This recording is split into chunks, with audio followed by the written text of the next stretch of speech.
Hello, everyone. It's been a while since I made a YouTube video. My name is Shayna Singleton, aka the Herpes Goddess, and yes, having me is a big flex. I am the founder of Herpes Can Never Growing, the largest herpes awareness platform, because I inspire people to love themselves more. Our mission at Herpes Can Never is to be at war with the stigma until our community feels comfortable being open about their status and proud of their sexuality. Welcome to the live. I'm sure that many of you all are familiar with my story, and many of you all are not familiar with my story. I was diagnosed with herpes in 2015. I made the decision to come off of antivirals in 2017. I made this decision because I realized that the herpes medication was causing me depression, and it was also causing hair loss. Once I made the decision to stop taking antivirals, I then started to have back-to-back outbreaks. And here's why. Our antibodies are there to fight our virus. And my antibodies was so used to the suppression medication helping that when I decided to come off the suppression medication, my antibodies wasn't working how they're supposed to work, right? But this wasn't all bad. So if you are deciding to give up the blue pill, welcome your back-to-back outbreaks. Why? Because this is an opportunity for you to learn your virus, learn your outbreaks, and how to do things naturally for your body. I have learned so much about my virus and my body to the point that I was able to stop having outbreaks for over a year. Now, sometimes I feel like I backtrack, bad habit, and I may experiencing prodrome symptoms. But when my prodrome symptoms appear, I know what to do to prevent the outbreak from fully coming. And this is what I want to share with you all today. I created the Bye Bye Blue Pill book, How the Herpes Goddess Manages Herpes Through Natural Food and Remedies. This is where I share my journey with you all. Now, before we get into it, something that we cover in this book is immuno health, right? And it's important to understand that herpes is an immunovirus. So when our immune system shuts down, we are more susceptible to getting a herpes outbreak. A lot of us in the community think that certain things trigger our outbreak, and what it is that, example, stress. Stress doesn't trigger an outbreak. Stress lowers your immune system, therefore making you more susceptible to an outbreak. Starting to understand now? In the Bye Bye Blue Pill, we go into detail about immune health and gut health. And I want to explain to you all why it's so important for you to understand gut health. Humans are not meant to be meat eaters. We're not carnivorous, and we can tell by our intestines. Animals that eat meat, intestines are 3 to 6 times their length. That's how big their intestines are. They're very short in comparison to a human's intestinal tract, which is 10 to 12 times our length. So when a meat-eating animal eats meat, the meat bypasses through their body a lot quicker than us humans. For us humans, our food goes through our small intestine first, where it absorbs all the nutrients, and then our large intestines, where it absorbs all the water, making us go have a bowel movement, right? Because our intestines are so long, you have this decaying flesh in your body that has been decaying before you put it in your body. You cooked it, you put it in your body, and it's going along, it's further going through that process. And as it's going through our intestines, our very long intestines, it's rotting, it's decaying, it's growing worms, and it's just doing a lot of things it's not supposed to do, and it's clogging up our guts. Our guts it's important to keep our guts clean because things have to pass through our bodies, and when our guts are not clean, things cannot pass through our bodies, therefore leading us into a low immune system. Hence why food is important. Not only food, but other factors such as lack of sleep, dehydration, and stress will lower your immune system. So if you can hop on the food movement, it's important. We cover that in the book. We also covered transitioning into a plant-based diet. I just did all this talk about gut health and humans are not meant to eat meat. I'm not here to tell you to stop eating meat. I won't tell you to stop eating meat, especially if that's not something that you want to do, because that may cause you stress, and yet the stress causing you to have an outbreak, right? But if you're going to continue to eat meat, I highly suggest that you make meat, it's not supposed to be your main course. Make it your side dish. Don't eat it every day. Eat it in moderation. Plants need to be the bulk of your diet. So changing your mindset around your diet, it's the same mindset you're going to need of changing your mindset around your herpes virus and breaking the stigma for yourself.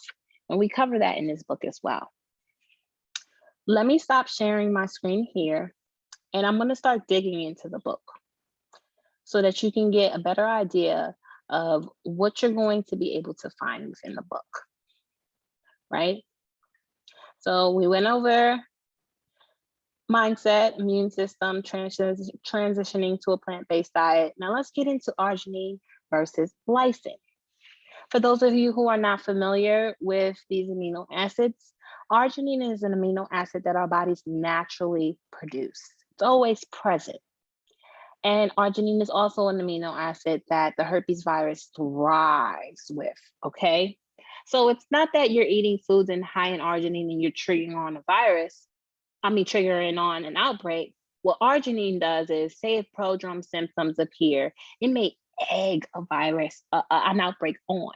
Or if you're already experiencing an outbreak and you're using product and you're taking antivirals and you're like, damn, I still have an outbreak, nothing works. It could be because you're eating foods that are high in arginine and you're making your body an environment where your herpes virus can thrive in. So everything that you're doing is canceling out because your body is still a place where the herpes virus can thrive. So I say avoid eating foods high in arginine when an outbreak is present or prodrome symptoms is present. Then you have lysine.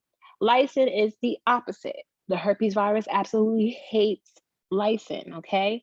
But our bodies do not naturally produce lysine. So you have to find ways to get lysine into your body. Now, a lot of people take over-the-counter lysine. I do not suggest that you take over-the-counter lysine as a replacement suppressant over your antivirals. It's also not good for you. Anything over-the-counter is not going to be good for you to take every day, including vitamins. Eat your vitamins, eat your lysine, okay? There's food that are already high in lysine. And you can take lysine during an outbreak and during prodrome symptoms to make your body an environment where herpes virus cannot thrive. In this book, I'm going to scroll down real quick to arginine and lysine. And you can see here we provide charts and ratios of food with arginine and lysine that we got from justherpes.com. Everything is sourced. You can always do your own research, okay? So let's move forward. What else are we talking about in the book? We're talking about natural ways to suppress your virus. You don't have to take antivirals if you don't want to take antivirals. And we have plenty of suggestions in the book so that you're able to rotate and find what is best for you.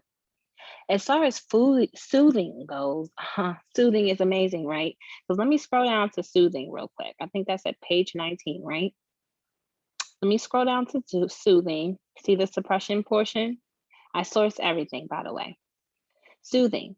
We talk about ways you can soothe the pain, how to take care of your outbreaks naturally, what to use, different things you can use for pain during urination. We also cover nerve pain and things you can do for nerve pain. So if that's something that you're interested in, I highly suggest you go cop the Herpes Diet and Remedies ebook. Okay, you can find that at www.herpescanever.com.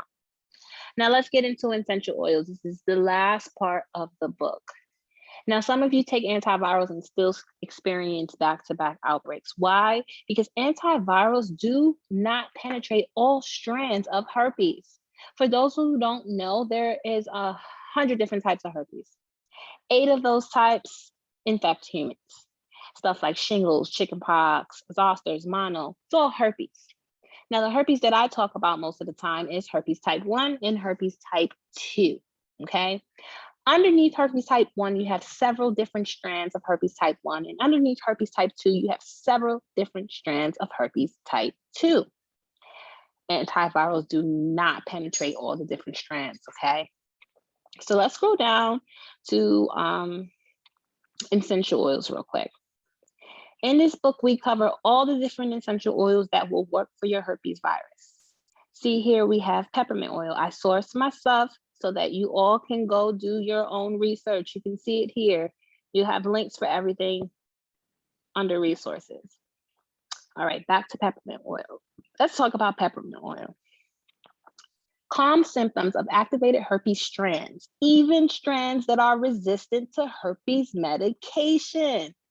I told you all, there are strands of type 1 and strands of type 2 that are resistant to herpes medication. So if you are taking herpes medication and experience back-to-back outbreaks and don't know why, this could be why. You could have one of those strands. Not to worry, in this book, we cover every single essential oil that will work for you and attach the studies to it, okay? You see, I'm not playing. Now, if you are familiar with essential oils, you know that you can't just apply essential oils out on your body without it burning. You have to mix it with a carrier oil. So we also listen all the carrier oils that's going to work to mix with your essential oils, okay? And then we also mention how to mix carrier oils with essential oils in the book as well. This book is the GOAT. Even if you are someone who wants to still start taking your antivirals and you're doing products and you still want to find ways to naturally manage your herpes virus, get this book. One thing I don't like that the medical industry does and big pharma does is that when we find out we have something, they'll prescribe something to us to take care of that and hinder something else later on in life. If I took the antivirals every day for the rest of my life, it's just not going to be good for my kidneys later on. I'm going to have kidney problems later on in life, and I just want to avoid that. I wish that physicians didn't just dismiss us and hand us a prescription. Really wish they explained the virus to us and taught us natural ways to live a healthy, happy life with the herpes virus. I spent a lot of years, time, research, personal studies, communication with the community, collecting data from the community to create this book for our community. If you're interested in the ebook, I will put the link for the ebook in my description box. Thank you all for listening. And remember, herpes can never